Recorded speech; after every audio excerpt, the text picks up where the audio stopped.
សម្រាប់បងប្អូនដែលចង់ធ្វើម្ហូបចាថ្ងៃឡើងមិនដឹងម្ហូបអីបងប្អូនអាចអញ្ជើញមកទីតាំងក្រោយវណ្ណរត់បានណាបងប្អូនដែលទីតាំងតរបស់នេះខ្ញុំជារៀងរាល់ថ្ងៃមានលក់ដូចជាកង្កែបមកចាមនអាំងហើយមនអាំងយើងមានផ្លូវហើយនឹងស្លាប់ដោយសារមនមួយពូជា4ចាមនមួយពូជា4ណាបងប្អូនហើយចំពោះមននិងកង្កែបគឺយើងអត់ប្រើលក្ខជំនួយទេចាបងប្អូនអាចមើលបានឃើញអាំងក្រហមហ្នឹងបងប្អូនហើយគឺអត់មានបានប្រើលក្ខទេណាបងប្អូនយើងមានតិចនៃពិសេសក្នុងការអាំងមននិងកង្កែបដែលធ្វើឲ្យទាំងមនទាំងកង្កែបហ្នឹងគឺថាក្រហមស្អាតនិយាយទៅគឺក្រៀមល្អស្អាតឆ្ងាញ់តែម្ដងបងប្អូន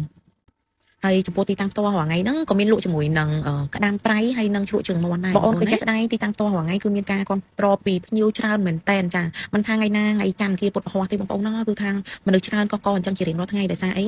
ពីមុននាងខ្ញុំលក់ហ្នឹងដូចថាយើងម៉ួយធ្លាប់ហូបមួយដុំចាឥឡូវនេះគឺមិនមែនមួយដុំទេបងប្អូនដោយសារដឹងគុណភាពរសជាតិហើយម្នាក់សិតតែ2 3ដុំ5ដុំ10ដុំអីចឹងទៅអញ្ចឹងធ្វើឲ្យការដូចថាមានការកកស្ទះពីភ្ញៀវចានៅលើទីតាំងផ្ទាល់រៀងច្រើនដែរបងប្អូនអញ្ចឹងរាល់ថ្ងៃនេះក៏សូមអភ័យទោសចំពោះភ្ញៀវដែលរៀងចាំយូរចាភ្ញៀវខ្លះក៏ខកកាក់មុនទៅភ្ញៀវខ្លះក៏មកកំងតឲ្យសុខចិត្តរងចាំទៀតដោយសារ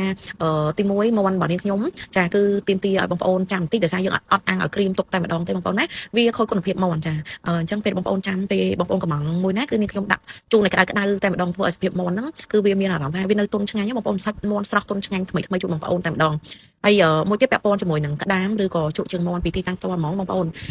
សំពស់ក្តាមគឺយើងសម្អាតដុសលាងមកស្អាតហ្មងបងប្អូនចាស្អាតមិនឲ្យបងប្អូនហូបទៅឈ្មោះទេហើយជ្រក់ជើងមន់ក៏ដូចគ្នាជ្រក់ជើងមន់គឺមានខ្ញុំកាត់កញ្ចក់ចាកាប់ទូចហើយស្រោះជូនបងប្អូននិយាយទៅធ្វើជ្រក់មកឆ្ងាញ់ជូនបងប្អូនតែម្ដងចារសជាតិធានាថាមកឆ្ងាញ់អត់ប្រៃទេបងប្អូនណាខ្ញុំធ្វើអត់ប្រៃខ្ញុំអត់ផ្ដោតលើប្រៃទេចា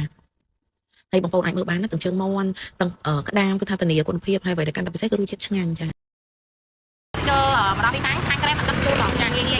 មកមួយជាងហើយក៏នៅមានអ្នកដឹងជូនរហូតហ្នឹងចឹងក៏ផ្លេចផ្ទះបាយមកអាំងទៅគឺមានអាំង3 3បងប្អូនរហូតបងក្រែមទឹករហ័សតូនចិត្តតែម្ដងដល់ទីតាំងមកបងប្អូនកុំឲ្យបាត់បង់បងគុំគេណាផ្លេចមកអាំងទីស្វាយ